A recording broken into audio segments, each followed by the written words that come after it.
Hello everyone, welcome back to my channel Anisha Farhan.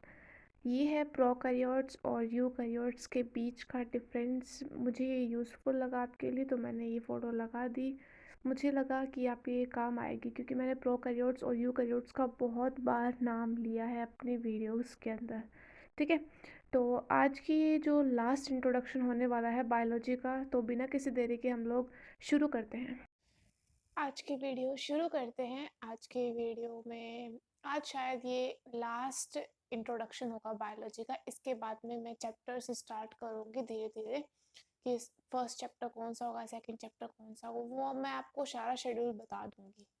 ठीक है, biology introduction part 3 आज हम लोग करेंगे। पार्ट 2 अगर आपने नहीं देखा है तो पहले पार्ट 2 देखिए, सबसे पहले पार्ट 1 देखिए, फिर पार्ट 2 और फिर पार्ट 3, क्योंकि ऐसे ही पार्ट 3 आपको समझ में नहीं आएगा। और आज ये लास्ट पार्ट है। ठीक है, अभी बज रहे हैं रात के 10:18 हो रही है। देखते हैं कब तक हम लोग ये करते हैं। ठीक है, तो शुरू करते हैं हम लोग आज की वीडियो। लास्ट टाइम में मैंने आपको सेल कैरेक्टरिस्टिक लिविंग कैरेक्टरिस्टिक के मैंने आपको 6 पॉइंट पढ़ा दिए थे। लास्ट पॉइंट मैंने आपको पढ़ाया था न्यूट्रिशन। ठीक है, आज हम लोग 7th पॉइंट स्टार्ट करेंगे। ठीक है, 7th पॉइंट आज हम लोग स्टार्ट करेंगे। और 7th पॉइंट क्या होने वाला है? 7th पॉइंट है एक्सक्रीशन। एक्सक्रीशन, ठीक है, एक्सक्रीशन को हिंदी में कहते हैं उत्सर्जन। उत्सर्जन, ठीक है। 7th पॉइंट, अगर कोई लिविंग ऑर्गेनिज्म लिविंग है तो उसके अंदर क्या होना चाहिए? उसके अंदर एक्सक्रीशन होना चाहिए। एक्सक्रीशन का मतलब क्या होता है? जो हमारी बॉडी के अंदर जो वेस्ट प्रोडक्ट बनता है ना, हमारी बॉडी के अंदर जो वेस्ट प्रोडक्ट बनता है, उसकी जो रिमूवल की प्रोसेस होती है, उस प्रोसेस को हम लोग कहते हैं क्या?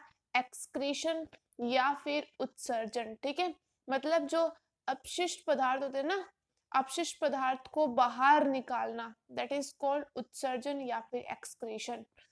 यहाँ पे हम लोग लिखते हैं removal of waste product. Waste product, ठीक है, वेस्ट प्रोडक्ट को बाहर निकालना। अब वेस्ट प्रोडक्ट को हिंदी में क्या कहते हैं? इसको हिंदी में कहते हैं अपशिष्ट पदार्थ। अपशिष्ट पदार्थ, ठीक है। रिमूव मतलब होता है बाहर, ठीक है, अपशिष्ट पदार्थ को बाहर निकालना। उस प्रोसेस को हम लोग क्या कहते हैं? उत्सर्जन या फिर एक्सक्रीशन। ठीक है, और ये वेस्ट प्रोडक्ट बाहर क्यों निकालते हैं? क्योंकि ये क्या होता है, ये वेस्ट प्रोडक्ट टॉक्सिक होता है। टॉक्सिक मतलब होता है जहरीला।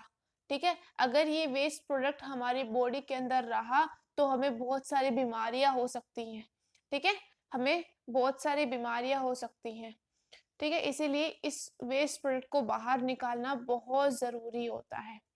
अब नेक्स्ट क्वेश्चन ये आता है कि एक्सक्रीशन कैसी प्रोसेस है? Excretion, it is a catabolic process. कैसी प्रोसेस है ये एक कैटाबॉलिक प्रोसेस है। ठीक है, कैसी प्रोसेस है ये एक कैटाबॉलिक प्रोसेस है। ठीक है, अब जैसे वेस्ट प्रोडक्ट कैसे निकलता है? जैसे कोई भी दो प्रोडक्ट है, ए प्लस बी, है ना, ए प्लस बी, ये कुछ भी मान लो, जैसे आपने कुछ खाया है ना, वो ए प्लस बी खाया है ना। अब ए प्लस बी को मिलके दो प्रोडक्ट बन जाते हैं C plus D plus waste. ये जो सी प्लस डी थे, इस ए प्लस बी में बी बी हम लोगों ने, ये दोनों हम लोगों ने खाए, है ना, और इन दोनों ने क्या बनाया? इन दोनों ने ये तीन चीजें बनाई। इन तीन चीजों में से हमारे ये सिर्फ दो चीजें ही काम में आने वाली हैं। ठीक है, ये सिर्फ दो चीजें ही हमारे लिए यूजफुल है। ये क्या है? हमारा ग्लूकोज है। ठीक है, और ये ग्लूकोज क्या हो जाता है? ये ग्लूकोज हमारे ब्लड के अंदर शामिल हो जाता है। ठीक है, तो इसको तो हम लोग यूज में ले लेते हैं, और ये जो बाकी का जो वेस्ट बच जाता है उसको ना क्या करती है? किडनी के थ्रू हम लोग बाहर निकाल देते हैं। ठीक है, किडनी के थ्रू, क्योंकि किडनी ही क्या करती है?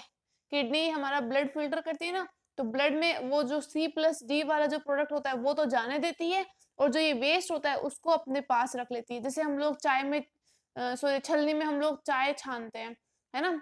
तो फिर वो चाय पत्ती होती है वो ऊपर रह जाती है, और चाय होती है वो नीचे आ जाती है।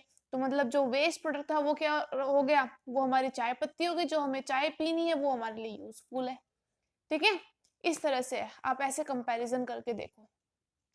तो ये था एक्सक्रीशन, उत्सर्जन। ठीक है, वेस्ट प्रोडक्ट को बाहर निकालने की जो प्रोसेस होती है उस प्रोसेस को हम लोग कहते हैं एक्सक्रीशन, उत्सर्जन। ठीक है, और ये वेस्ट प्रोडक्ट कैसा होता है, ये टॉक्सिक होता है। अगर ये हमारी बॉडी के अंदर रहेगा तो हमारी बॉडी में बहुत सारी बीमारियां हो सकती हैं। ठीक है, हमें बहुत सारी डिजीज हो सकती हैं। नेक्स्ट, एट्थ प्रोसेस कौन सी है? एट्थ प्रोसेस कौन सी है? अगर कोई लिविंग बीइंग लिविंग है तो उसके अंदर क्या होना चाहिए? उसके अंदर रिप्रोडक्शन होना चाहिए। क्या होना चाहिए? रिप्रोडक्शन होना चाहिए। ठीक है, रिप्रोडक्शन को हिंदी में क्या कहते हैं? हिंदी में कहते हैं प्रजनन। ठीक है, अगर कोई लिविंग बीइंग है और वो अपने आप को लिविंग बताता है तो उसके अंदर क्या होना चाहिए? उसके अंदर रिप्रोडक्शन होना चाहिए। ठीक है, रिप्रोडक्शन होना चाहिए, प्रजनन होना चाहिए। अब रिप्रोडक्शन क्या होता है? रिप्रोडक्शन क्या होता है? रिप्रोडक्शन का मतलब होता है ये एक ऐसी बायोलॉजिकल प्रोसेस है जिसके थ्रू कोई भी इंडिविजुअल ऑर्गेनिज्म, इंडिविजुअल का मतलब कोई एक ऑर्गेनिज्म क्या करता है, कोई एक ऑर्गेनिज्म अपना ही ऑफस्प्रिंग प्रोड्यूस करता है। अब ये ऑफस्प्रिंग क्या होता है? ऑफस्प्रिंग का मतलब होता है अपने जैसा ही कोई सेम, है ना? अपने जैसा ही कोई सेम को अगर वो प्रोड्यूस करता है ना? मतलब उसका पेरेंट हो गया कौन? वो इंडिविजुअल। और उसने क्या करा? उसने एक ऑफस्प्रिंग को बनाया, अपने जैसे ही कोई सेम इंसान को बना दिया। That is called reproduction. ठीक है, उसे ही हम लोग क्या कहते हैं? रिप्रोडक्शन। तो हम यहाँ पे इसकी अगर डेफिनेशन लिखेंगे ना तो आपको अच्छा समझ में आएगा। ठीक है, it is a biological process, a biological process, a biological process by which, sorry, a biological process by which new individual organisms अब ये न्यू इंडिविजुअल ऑर्गेनिज्म को वो प्रोड्यूस करता है, और वो न्यू इंडिविजुअल ऑर्गेनिज्म क्या है? उस न्यू इंडिविजुअल ऑर्गेनिज्म को ही हम लोग क्या कहते हैं? ऑफस्प्रिंग। ठीक है, उसे हम लोग क्या कहते हैं? ऑफस्प्रिंग। ठीक है, ऑफस्प्रिंग का मतलब होता है अपने ही जैसा कोई सेम इंसान प्रोड्यूस करना। ठीक है, उसे हम लोग क्या कहते हैं? ऑफस्प्रिंग। ठीक है, तो a biological process by which new individual organisms are produced are produced from their parents, from their parents। ठीक है, तो उस प्रोसेस को हम लोग क्या कहेंगे? उस प्रोसेस को हम लोग कहेंगे रिप्रोडक्शन, प्रजनन। ठीक है, a biological process by which new individual organisms are produced from their parents। एक ऐसी बायोलॉजिकल प्रोसेस जिसके थ्रू क्या होते हैं? New individuals, new offspring produce होती है। ठीक है, किसके थ्रू? अपने पेरेंट्स के थ्रू। तो उस प्रोसेस को हम लोग क्या कहते हैं? उस प्रोसेस को हम लोग रिप्रोडक्शन या फिर प्रजनन कहते हैं। ठीक है, अब क्या होता है? नेक्स्ट क्वेश्चन आता है, in living beings in living beings in living beings reproduction is of two types. Reproduction is of two types। ठीक है, लिविंग बींग्स के अंदर क्या होता है? लिविंग बींग्स के अंदर रिप्रोडक्शन दो टाइप का होता है। ठीक है, दो टाइप का होता है। पहला रिप्रोडक्शन कौन सा होता है? पहला रिप्रोडक्शन होता है सेक्सुअल रिप्रोडक्शन। क्या होता है? Sexual reproduction. और सेक्सुअल रिप्रोडक्शन को हिंदी में क्या कहते हैं? लैंगिक प्रजनन। लैंगिक प्रजनन। ठीक है, पहला रिप्रोडक्शन होता है सेक्सुअल रिप्रोडक्शन, जिसे हम लोग कहते हैं लैंगिक प्रजनन। ये ऐसा रिप्रोडक्शन होता है जिसके अंदर दो पेरेंट्स का इन्वॉल्वमेंट होता है, ठीक है। Both parents are involved in which mother and father, ठीक है। अ गर्ल और अ बॉय, मतलब a male and female both, ठीक है। Both parents are involved, both parents are involved। Sexual reproduction के अंदर दोनों पेरेंट्स का इन्वॉल्वमेंट होता है, ठीक है। अगर दोनों पेरेंट्स का इन्वॉल्वमेंट हो रहा है तो इसका मतलब क्या होगा? अब दोनों पेरेंट्स इन्वॉल्व हो रहे हैं तो इसका मतलब क्या होगा?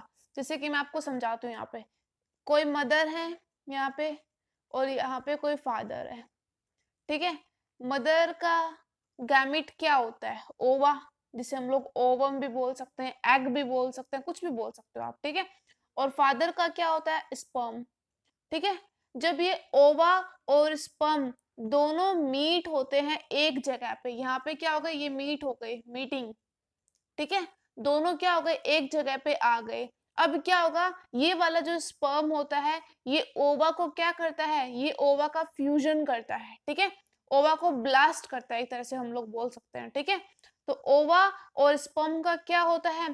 फ्यूजन होता है यहाँ पे, ठीक है। और जब ओवा और स्पर्म का फ्यूजन होता है उसे ही हम लोग क्या कहते हैं? उसे ही हम लोग कहते हैं फर्टिलाइजेशन, ठीक है। उसे ही हम लोग क्या कहते हैं? फर्टिलाइजेशन, ठीक है। और ये फर्टिलाइजेशन लिविंग बींग्स के अंदर कहाँ किस में होता है? मदर में या फिर फादर में? अब बच्चा कौन प्रोड्यूस करता है? बच्चा तो मदर प्रोड्यूस करती है ना, तो ये फर्टिलाइजेशन भी किसके अंदर होगा? ये फर्टिलाइजेशन भी मदर के अंदर होगा, ठीक है। ये फर्टिलाइजेशन किस में होता है? फीमेल में होता है, ठीक है। फीमेल में होता है। या फिर क्वेश्चन ऐसे आ सकता है कि ये फर्टिलाइजेशन होता कहाँ पे है? फीमेल के अंदर तो होता है, लेकिन फीमेल की बॉडी में कहाँ पे होता है? तो वो कहाँ पे होता है? फैलोपियन ट्यूब में, ठीक है। कहाँ पे होता है? फैलोपियन ट्यूब में, ठीक है।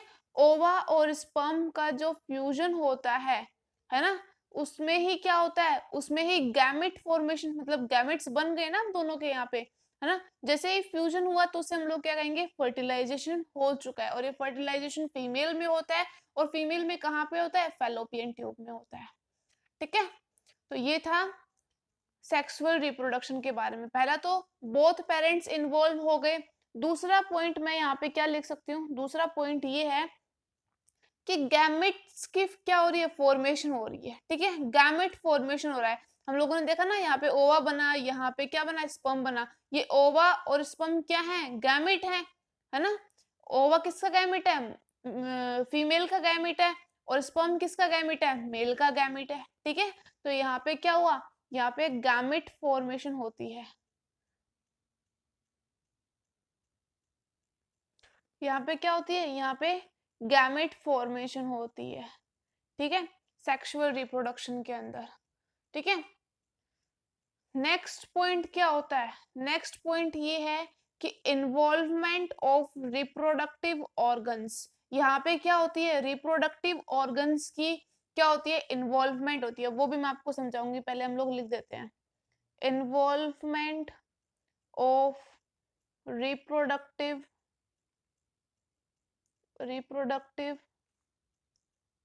ऑर्गन्स। अब ये रिप्रोडक्टिव ऑर्गन्स कौन से होते हैं? वो वाले ऑर्गन्स जिनके थ्रू रिप्रोडक्शन प्रोसेस पॉसिबल हो पाती है। जैसे कि फर्टिलाइजेशन कहाँ पे हुआ? फैलोपियन ट्यूब में हुआ। तो फैलोपियन ट्यूब भी क्या है? फैलोपियन ट्यूब भी एक रिप्रोडक्टिव ऑर्गन है, ठीक है। क्या है? रिप्रोडक्टिव ऑर्गन है। सर्वाइकल एक रिप्रोडक्टिव ऑर्गन है ना। ये सब क्या होते हैं? ये सब होते हैं रिप्रोडक्टिव ऑर्गन्स। ये मेल के अलग होते हैं और फीमेल के अलग होते हैं, ठीक है। तो पहला लिविंग ऑर्गेनिजम्स के अंदर जो रिप्रोडक्शन होता है वो क्या होता है? Sexual reproduction. और दूसरा हम लोग कौन सा पढ़ेंगे? दूसरा हम लोग पढ़ेंगे एसेक्सुअल रिप्रोडक्शन। एसेक्सुअल रिप्रोडक्शन, ठीक है। एसेक्सुअल रिप्रोडक्शन को हिंदी में हम लोग कहते हैं अलैंगिक प्रजनन।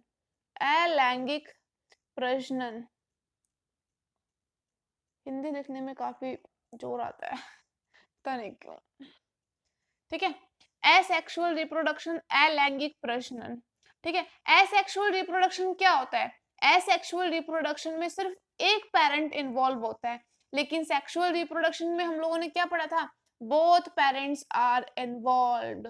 ठीक है, तो ये मेजर डिफरेंस हो गया किसके अंदर? एसेक्सुअल रिप्रोडक्शन और सेक्सुअल रिप्रोडक्शन के अंदर, कि one parent is involved, one parent is involved. ठीक है, तो ये देखो यहाँ पे बोथ और यहाँ पे वन, क्या तो मेल होगा या फिर फीमेल होगी, सिर्फ एक पेरेंट ही इन्वॉल्व होता है एसेक्सुअल रिप्रोडक्शन के अंदर। जब एक पेरेंट इन्वॉल्व हो रहा है तो इसका मतलब क्या क्या नहीं होगा? यहाँ पे फ्यूजन नहीं होगा, क्योंकि फ्यूजन कब होता है? फ्यूजन जब होता है जब फीमेल से गैमेट आता है और मेल से गैमेट आता है, और जब वो दोनों क्या करते हैं? मीट करते हैं और एक जगह पे फ्यूज हो जाते हैं, तब जाके फ्यूजन होता है। फ्यूजन के लिए हमें दोनों मेल और फीमेल दोनों की जरूरत होती है, लेकिन यहाँ पे तो सिर्फ एक ही पेरेंट है, इसलिए क्या नहीं होगा? इसलिए यहाँ पे गैमेट फॉर्मेशन नहीं होगी, है ना? गैमेट फॉर्मेशन नहीं होगी ना, इसीलिए हम लोग यहाँ पे लिख सकते हैं नो गैमेट फॉर्मेशन। ठीक है, no gamete formation, no gamete formation. और यहाँ पे थर्ड लास्ट पॉइंट होगा कि यहाँ पे कोई रिप्रोडक्टिव ऑर्गन्स की भी जरूरत नहीं होती है। ठीक है, रिप्रोडक्टिव ऑर्गन्स की भी जरूरत नहीं होती है। No involvement of reproductive organs. ठीक है, कोई रिप्रोडक्टिव ऑर्गन्स की इन्वॉल्वमेंट भी नहीं होती है। ठीक है, तो ये तीन डिफरेंस है इन दोनों के बीच में। तो ये था हमारा रिप्रोडक्शन, प्रजनन के बारे में। अभी 9th कौन सा पॉइंट है? 8 पॉइंट पूरा हो चुका है रिप्रोडक्शन वाला। 9th पॉइंट हमारा है sensitivity and adaptation. Sensitivity, sensitivity and adaptation. Sensitivity और अडेप्टेशन को हिंदी में क्या कहते हैं? संवेदनशीलता और अनुकूलन। यहाँ पे मैं हिंदी में लिख रही हूँ,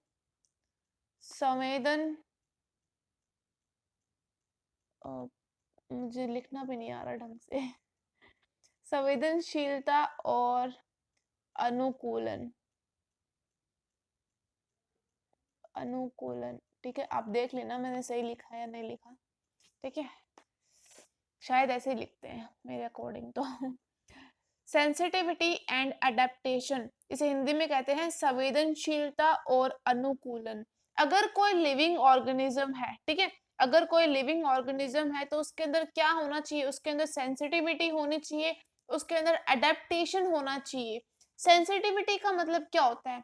मतलब उसकी sense capacity, sense capacity. Sense capacity में क्या क्या आ जाते हैं, है ना? सेंस कैपेसिटी में आ जाते हैं स्मेल करना, सूंघना, ठीक है, हियरिंग, सुनना, उसे सुनना चाहिए। ठीक है, उसे हॉट और कोल्ड का पता लगना चाहिए कि कौन सी चीज गर्म है, कौन सी चीज ठंडी है, तभी उसके अंदर सेंसिटिविटी होती है। उसे टच का पता चलना चाहिए। ठीक है, कब हम लोग उसको छू रहे हैं, मतलब उसको फील तो होना चाहिए ना कि हम लोगों ने छुआ या नहीं छुआ। उसे साइट, उसे देखना आना चाहिए। ठीक है, उसे दिखना चाहिए अच्छे से, that is called sense capacity. ठीक है, that is called sense capacity. और अडेप्टेशन का मतलब क्या होता है? अडेप्टेशन का मतलब होता है कि किसी भी कंडीशन के अंदर उसे सरवाइव करना आना चाहिए। ठीक है, survive in any condition, survive in any condition, चाहे वो चीज क्या हो, गर्म हो, मतलब ऐसा कोई वेदर जो बहुत हॉट है, या फिर ऐसा कोई वेदर जो बहुत कोल्ड है ना? उन दोनों वेदर के अंदर उसे क्या आना चाहिए? उसे सरवाइव करना आना चाहिए। उसे कहते हैं हम लोग अडेप्टेशन, एक तरह का गुजारा होना। ठीक है, उसे गुजारा करना आना चाहिए। ठीक है, तो ये था सेंसिटिविटी एंड अडेप्टेशन के बारे में। नेक्स्ट है 10th, 10th क्या है? 10th है लाइफ स्पैन। लाइफ स्पैन या फिर हम लोग बोल सकते हैं लाइफ साइकिल। लाइफ साइकिल, जीवन चक्र। जीवन चक्र, ठीक है। अगर कोई इंसान धरती पे आया है तो वो जरूर जाएगा, ठीक है। कोई आया है तो वो जरूर जाएगा, इसका मतलब क्या हुआ कि उसकी कोई लाइफ है, उसकी कोई एज है इस दुनिया में, ठीक है। उस नॉर्मल एज तक ही वो जिंदा रह सकता है, ठीक है। अब ये लाइफ साइकिल और ये क्या होता है, ये एक साइकिल होती है बर्थ से लेके डेथ तक की, ठीक है। बर्थ से डेथ तक की मतलब जन्म से मृत्यु तक की। सॉरी लास्ट में पता नहीं मैंने क्या बोल दिया, मैं यहाँ पे लिखती हूँ। Cycle between birth to death of a living organism, of a living organism, ठीक है। That is called life span और लाइफ साइकिल। अगर आपसे कोई पूछे कि लाइफ स्पैन क्या होती है या फिर लाइफ साइकिल क्या होता है, जीवन चक्र क्या होता है, तो ये क्या होता है, ये एक समय होता है हमारे बर्थ से डेथ तक का, ठीक है। उसे हम लोग क्या कहते हैं, लाइफ स्पैन। अभी लाइफ स्पैन में कैसे कैसे होती है वो हम लोग देखेंगे अभी आगे। लाइफ स्पैन का मतलब क्या हुआ, आप कैसे बने और आप कैसे मरे, है ना है ये टॉपिक ही ऐसा है, हम लोग क्या कर सकते हैं, ठीक है। आप कैसे बने और आपकी डेथ कब हुई, है ना, वो सारा हम लोग यहाँ पे देखते हैं। सबसे पहले क्या बनता है, आपकी बनने की शुरुआत कैसे होती है, सबसे पहले जाइगोट बनता है ना। जाइगोट को मुझे हिंदी में नहीं पता क्या कहते हैं, क्योंकि मैंने कहा था मैं हिंदी सीख रही हूँ अभी, मैंने पूरी तरीके से सीखी नहीं है, इसलिए मुझे कुछ वर्ड्स पता है हिंदी में और कुछ नहीं पता, लेकिन मुझे इंग्लिश में सारे पता है, इतना मुझे मैं श्योर हूँ, ठीक है। पहले जाइगोट बनता है, ठीक है। जाइगोट के बाद में एम्ब्रियो बनता है, क्या बनता है, एम्ब्रियो बनता है। इस एम्ब्रियो को हम लोग क्या कहते हैं, इस एम्ब्रियो को हम लोग हिंदी में कहते हैं भ्रूण, ठीक है। सुना होगा ना आपने, भ्रूण हत्या कर दी, अगर कोई गर्ल चाइल्ड होती है तो भ्रूण हत्या कर देते हैं, अभी तो नहीं होता, पहले होता था ऐसा, ठीक है। तो सबसे पहले जाइगोट बनता है, फिर एम्ब्रियो बनता है, फिर उसके बाद में क्या बनता है, फीटस बनता है, ठीक है। फीटस जिसमें बच्चा रहता है ना। और इस फीटस में ही ये लास्ट होता है ना। ये जो हमारी मदर होती है उसमें लास्ट होता है। पहले हम लोग जाइगोट में रहते हैं, मदर के जाइगोट में रहते हैं, फिर हमारा एम्ब्रियो बनता है मदर के लिए, फिर फीटस में रखती है हमें माँ, फिर उसके बाद में हमें जन्म देती है। देखो 3 स्टेज पार करके फिर वो हमें जन्म देती है। तो हमेशा अपनी मम्मा की रिस्पेक्ट करना, अपनी मोम आप जो भी बोलते हो अपनी लैंग्वेज में, ठीक है। तो फिर हमारा क्या होता है, जन्म होता है, बोर्न हो गए यहाँ पे हम लोग, जन्म, सॉरी हिंदी में ऐसे नहीं, ऐसे, ठीक है। बोर्न हुए, फिर हमारी कौन सी स्टेज आती है, बोर्न होने के बाद में हमारी चाइल्डहुड स्टेज आती है, चाइल्डहुड स्टेज, ठीक है। इस चाइल्डहुड स्टेज को हम लोग कहते हैं बाल्य अवस्था, बाल्य अवस्था। देखिए मेरी हिंदी कितनी खतरनाक हिंदी है है ना।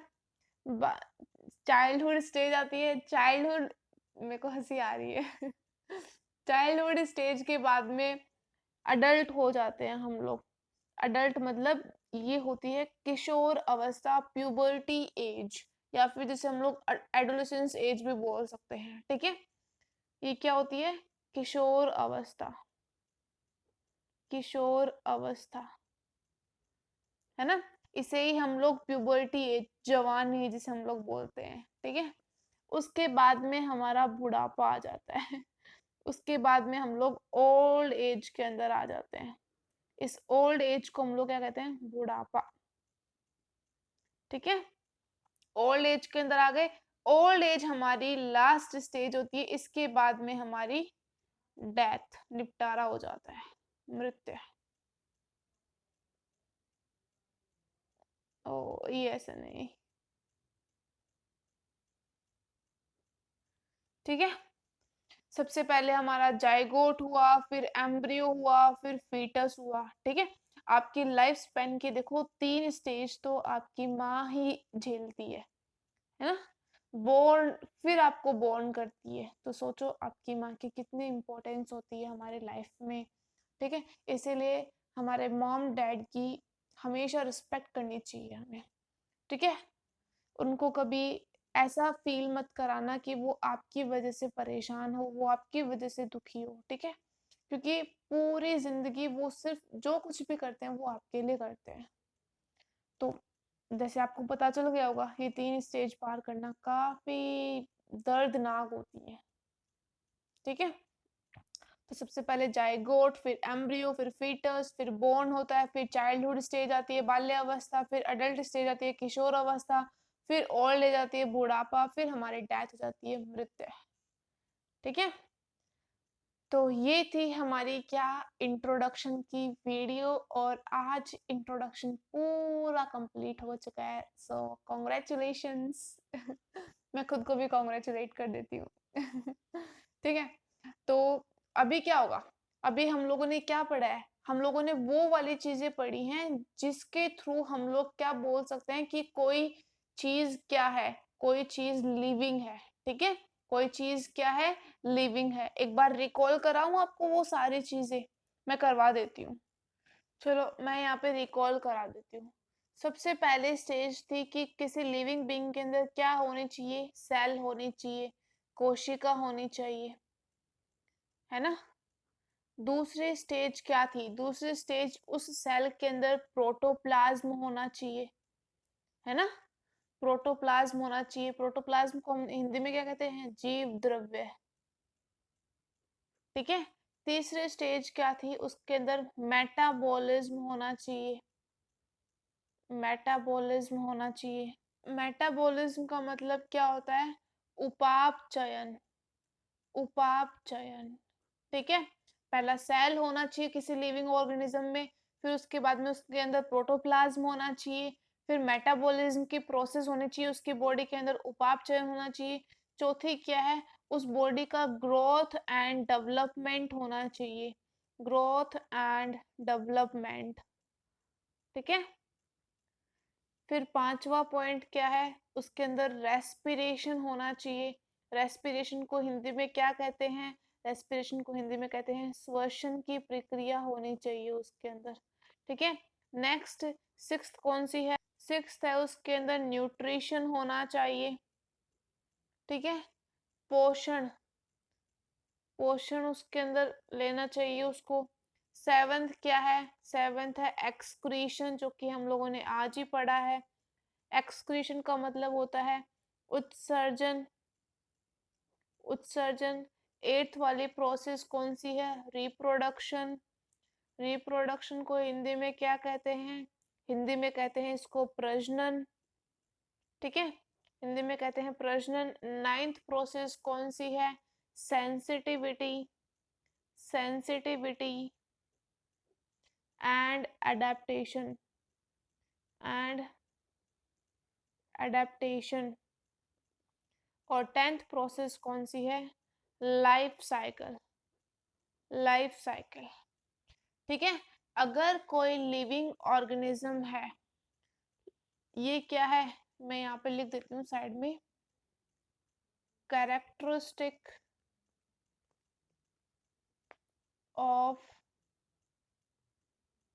Living organisms. ठीक है। अगर कोई लिविंग ऑर्गेनिज्म है तो उसके अंदर ये सारे के सारे कैरेक्टर्स होने चाहिए। ठीक है। ये सारे के सारे कैरेक्टर्स होने चाहिए। पहला है cell, protoplasm, metabolism, growth and development, respiration, nutrition, excretion, reproduction, sensitivity and adaptation, life cycle. ठीक है। ये सारे के सारे क्या हैं, ये सारे के सारे लिविंग ऑर्गेनिज्म के कैरेक्टरिस्टिक्स हैं। अगर ये सारी चीजें किसी लिविंग ऑर्गेनिज्म के अंदर होती हैं तो उसको हम लोग क्या कह सकते हैं, उसको हम लोग लिविंग कह सकते हैं। ठीक है। तो आप इसका स्क्रीनशॉट ले सकते हो, यहाँ पे मैं स्क्रीनशॉट के लिए अवेलेबल कर देती हूँ। आई होप आपने ले लिया होगा। सो आज की वीडियो हम लोग यहीं पे ख़त्म करेंगे। और अभी टाइम क्या हो गया है? अभी टाइम हो गया है 11:02। ठीक है, 11:02 हो गई है। हाँ, पता नहीं, अभी मैं वीडियो को एडिट करने बैठूंगी, फिर मैं इसको पोस्ट करूँगी। देखते हैं कब तक पोस्ट होती है ये। तो नेक्स्ट वीडियो में हम लोग चैप्टर्स में पढ़ेंगे, ठीक है, मतलब आगे मैं कौन सा चैप्टर पढ़ाऊंगी आपको, वो वाला चैप्टर्स पढ़ेंगे हम लोग, ठीक है।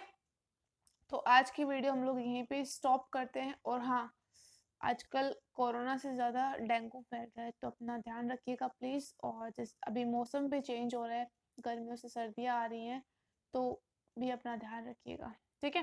तो मिलते हैं नेक्स्ट वीडियो में, तब तक के लिए bye bye and take care of you.